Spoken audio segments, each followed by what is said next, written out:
What up, man? It's your boy Dosha. We back on No Quantize right here on the Antidote. We got a special guest in the building, man. My dog, Big Blaze. What's happening? Oh yeah, you know, holding it down, back on the scene. Yeah. You know. Good to see you, man. Yeah. Say, bro, so let's start with this, man. You a rapper / producer. Let's start from the beginning. Let's start with your musical hip hop influences. Who did you listen to coming up that got you into writing? Twister, Mystical. So both of them, they like kind of like tongue twist flows, you know what Yeah, I'm saying? that's so what you kind of like that. That's what I did. That's how I started out. Like, you know, yeah. Like once I see I can memorize Twister, I'm like, you know, I ain't really start rapping until I just, I started like just freestyling over, like the Ice Cream Man stuff like that with my older cousins, and then it kind of just. A couple years later, you know. Bro. So was it hard kind of writing in that style of rap? Like, did it take you a long time to grasp how to get it down, or? No, that was like, I mean, they say some people develop talent and some people just got it. Just got it. And I mean, I just feel like I must have just had it because it would never know nothing to just come with it. Like, yeah. So who else was some of your influences? You say Twister, Mystical. The first person I would say local is like CeeLo. CeeLo, yeah. Yeah, I mean, because that's like I just had older cousins, so it just kind of that's the type of stuff they was on, like Ice Cream Man, Ghetto Dope. The Who's Gonna Ride, you know, back when Young Bleed first started. Yeah. Like that low. Okay. So, you know. Okay, shit. So like how long did it take for it to like take off for you as far as like you getting your name and your rap name known and your skills known throughout the city? It took a while before I even got a name. Like I was just out here just rap, like I was just known for rapping, but I ain't really have like a name to it till like maybe like shit, I ain't gonna lie, maybe like 18 or 19, something like that. But like, the skills was just a natural thing, and then I just kind of got to develop it more. Yeah. And that's when I started going to New Orleans. Like I was battle rapping. Okay. And somebody was just like, man, that nigga blazing through everything, and I was just like. Me and my homeboy was like, you know, that sound like some shit. Yeah. You know, you could just run with it as a name. And we just put the big in front of it. Bro. And just ran with it from there. Shit, yeah. So how many projects have you dropped yourself as like a solo artist? It was so crazy. Only 2. Only 2? Because it was like, everywhere I went, it was like, Tyree Neal was the first person to put me in the studio. Okay. So it was just like, it wasn't really no structure. We all just out trying to do our thing. Okay, and this on the first album, right? Yeah, that's my first time ever rapping, and we went to record at Funk Dog Studio when he was in down, you know, in Baton Rouge. Okay, and you know, you get older and just I wasn't really going to the same school and staying in the same area, so. After that, I went on to work with somebody else I was going to school with. Okay. But wasn't no fall. I was just, you know. Yeah. And then the second album came about. My album-wise, it wasn't until I did a compilation while I was with Grind Time, and then after that. Okay, how long you was with Grind Time? For some years, like my early 20s. Okay, okay. And after that, I mean, I did my own project. Okay. And it was just all me, like wasn't nobody behind me. Like I did all my one of my partners did all the recording and the mixing, and I just sent it to Texas to Diamond Disc to get it mastered and got it back. And I bought a CD tower and like 2,000 blanks. Damn, so you just got out the mud and just kept the money in-house. Yeah, that's what's up. That's what's probably missing from the game, too. A lot of times, like, these artists don't have no hustle with them. You know what I'm saying? Like, they may have, like, some nice numbers on Instagram or something like that, but when it comes to putting in their own footwork, you know, that's what the game's missing. Yeah, like, I sold 2,000 copies on my hands between $5 and $10. It, like, 22 23 years old. Come on. In Baton Rouge. I wasn't even traveling nowhere. Come on. This is just off the strength of the fan base I built. Yeah. And, you know, I could just sell it like I got an 18-track album. I could tell you put the disc in, pick a number. It don't even matter. It's hard. Yeah.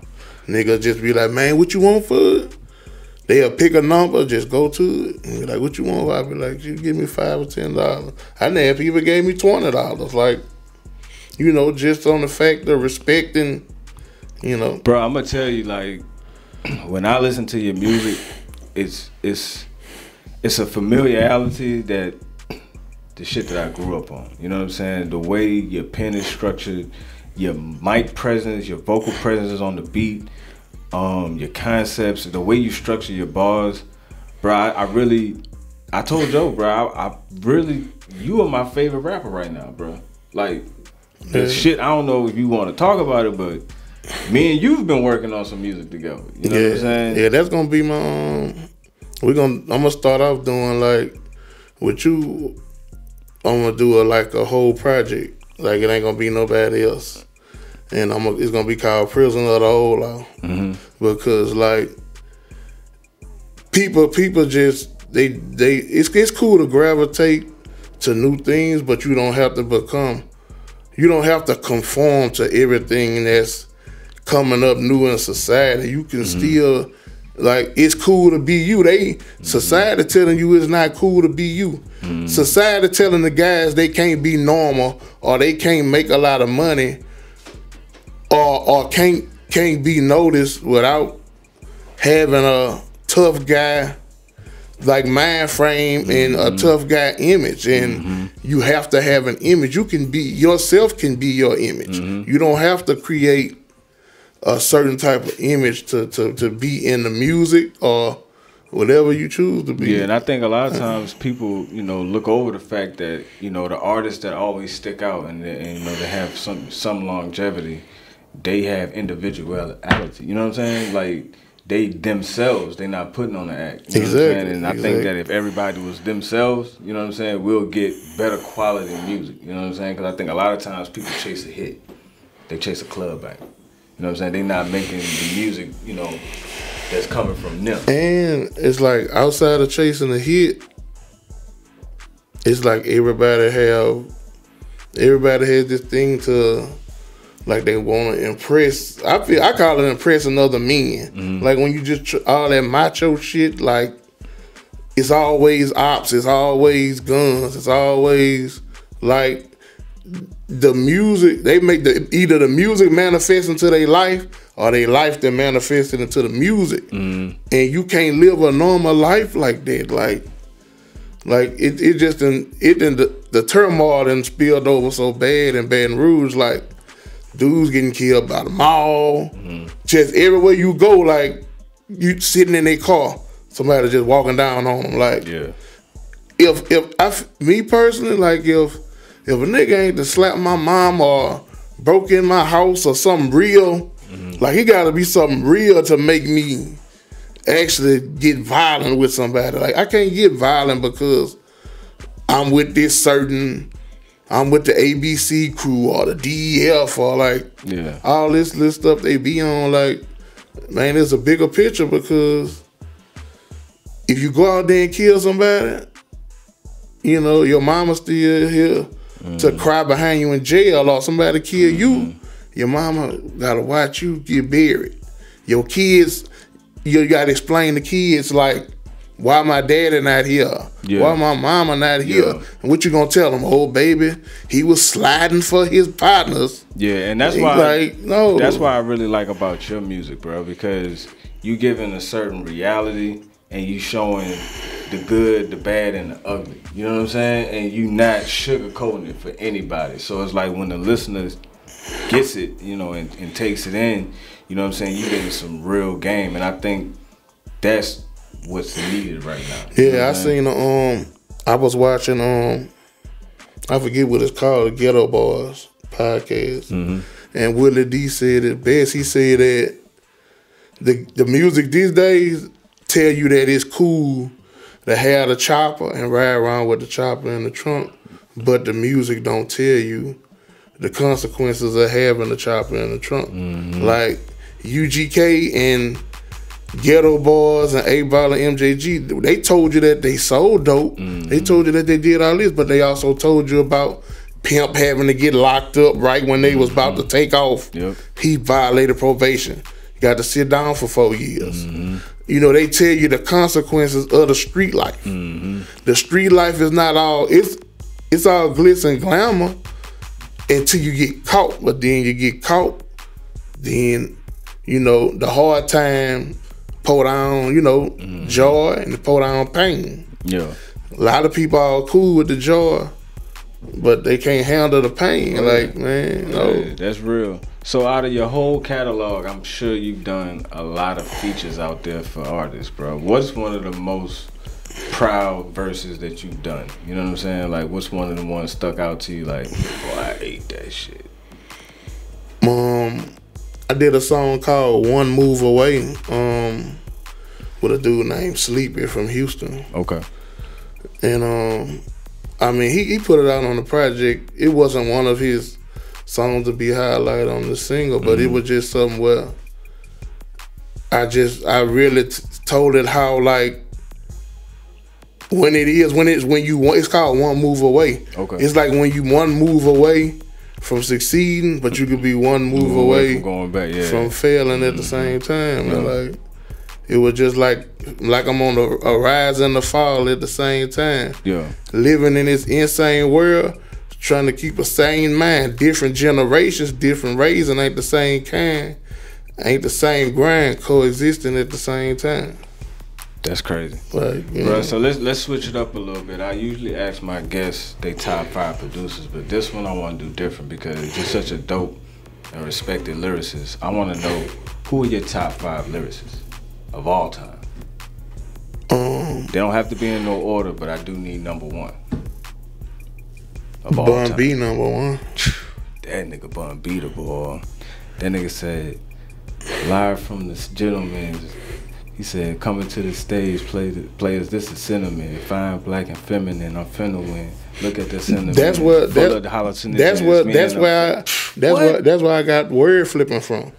And to be honest, I ain't one of these. I don't want to be on my Soulja Boy to be the first, but like in my era, like wasn't nobody doing that before I started rapping. Like it's like I got popular, but I'm like it's like I was the known unknown. Yeah. Because everybody ran with what I was doing, but I'm not the type to downplay it. I was happy like to see something different, like to start the world flipping, like even the dudes that was trying to be all hardcore, even they had to. I was like, you know, like, say, bro, I can fuck with you on that Bun B being number 1. All right, so let's get number 2. Mac. Fiend. Okay, that's 3. Juvie. Juvie's so cold, bro. I was talking to Joe about this nigga Juvie, bro. I was like, damn, I forgot what we was talking about, but I was like, bro, the nigga Juvie brought a style of rap that I don't think existed. You know what I'm saying? It was that off the porch conversation. You know what I'm saying? Like from your country uncle or your country cousin. You know what I'm saying? Like that shit was crazy. And even when Juvie did it, Juvie talked about the consequences of it too. Like, and I think one of my favorite songs is probably Ghetto Children. Like just the way he wrote that song, bro. That shit, I think that song deserves a Grammy alone. You know what I'm saying? Like, Back to That stuff was cool, but like, nah. If you listen to what he's saying on Ghetto Children, bro, that shit is crazy. All right, so we need one more. Jadakiss. Oh, that boy Kiss. What about Jadakiss? You had to put him on that top 5, bro. Just a lot of it was just the rhyme scheme and the rhyme scheme and the reality. Like, I like the nigga delivery. You know what I'm saying? And the way his cadence is on this flow. Like, I mean, like I said, I gave 5, but like, I ain't gonna lie, I got so much music and listened to like so much stuff from, it just got so many different styles and so many different cadences that, like if you rail around yourself with music, you'll come with something that's way more like just you'll become the maker of the footprints instead of the follower. Bro. And that's the thing. Like now, everybody wanna. We used to back when I was like in my teens and 20s, and we was local around the scene. You used to get like you damn near get blackballed for biting the next person. Style like how they rap and stuff like that. But now everybody want to be a carbon copy of another carbon copy of another man or another artist, and like it just be like you might as well just just don't listen to that one person, because when you go down 4-5 more people, they gonna all sound like a rendition, like of the original. Yeah, that's why I be trying to tell artists, bro. I'm like, if you in album mode, like, bro, you really can't listen to nobody but yourself. Cause how I do it, I listen to my previous project before I start on my next project. Cause I'm like, all right, if I set the bar here, I can't go back. You know what I'm saying? So it's like I really don't look at anybody else as competition but my prior work that I put out. You know what I'm saying? So it's like I think that's dope advice. So what's coming next for Big Blaze music wise, bro? What can the people expect to come out? I'm working on multiple projects, but the main thing I got a project called Prisoner of the Old Law. That's gonna be produced by Dosha Burna. Whole thing, Shout out to Real Profit NT. You already know. Yeah, and I mean, other than that, I do like songs. Like I might do a hook and a verse. Yeah. Because like we working with the other artists like Dylan Cage. Shout out to Cage. Sean. Shout out to Sean Elliott too. Say, bro, can we put out the motherfucking Gangsta Ride as a single? Yeah, that's gonna be it. Got me one, Joe. And I got something with Delwyn coming too. Shout out to Delwyn. And it just be like I told Joe, like I'm an in-house, like at the state I'm at. Yeah. I done deal with a lot of people. You should do a project called Mr. No Feature, man. That's me, because if it ain't an in-house thing, like if it ain't Real Private NT.